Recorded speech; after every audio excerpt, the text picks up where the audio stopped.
Rizal search for a region. When we talk about Rizal search for a region, I think it's really about understanding who we are before and during the Spanish rule. Rizal wanted Filipinos to know our true history, not just the version told to the colonizers. So one example is the Pacto de Sangre. So some people see it as a sign of friendship and equality between Filipinos and Spaniards, but others believe it was used by the Spaniards to gain trust and slowly take control. So this shows how events in history can be interpreted in different ways.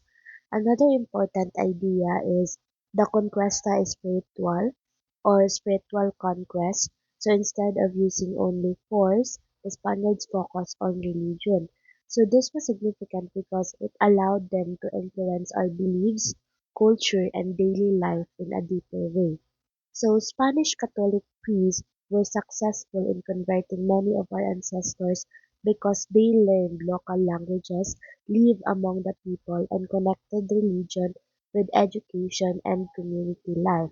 So for many Filipinos, Christianity brought order, hope, and protection during the uncertain times.